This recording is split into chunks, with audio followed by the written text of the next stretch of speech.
Hi friends, Shri Swami Samarth. आज आपण बघणार आहोत एगलेस अयंकर केक. हा इतका छान बनला आहे, सुपर टेस्ट आणि सॉफ्ट आहे.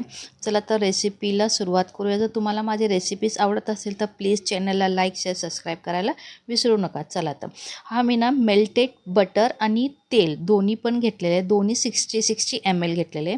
त्याच्यामध्ये शुगर पावडर टाकले 100 ग्राम, म्हणजे हाफ कप टाकला. ह्याला चांगलं मिक्स करून घ्यायचं आहे.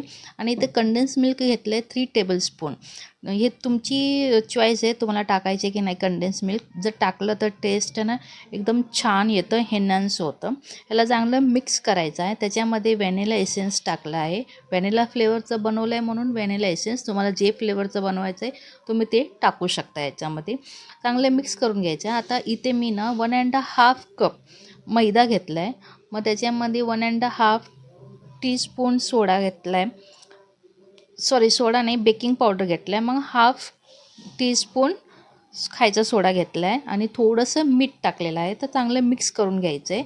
दूध टाकून, दूध मी याच्यामध्ये ना हाफ कप घेतलेलं आहे. मग चांगलं मिक्स करायचं आहे. मिक्स केल्यानंतर तुम्हाला टुटी फ्रुटी टाकायची असेल तर तुम्ही टुटी फ्रुटी टाकू शकता त्याच्यामध्ये.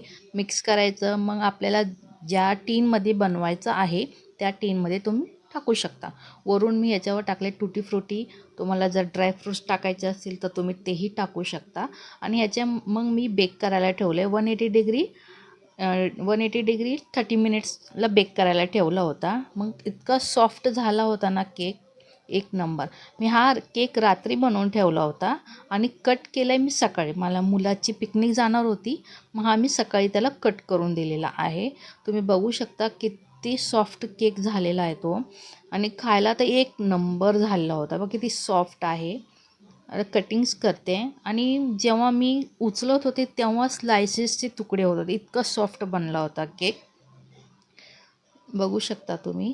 तुम्हाला दुसरा कोणता फ्लेवरचा केक बघायचा असेल तर प्लीज मला कमेंट करून सांगा. मी नक्की प्रयत्न करेन तुम्हाला दाखवायचा.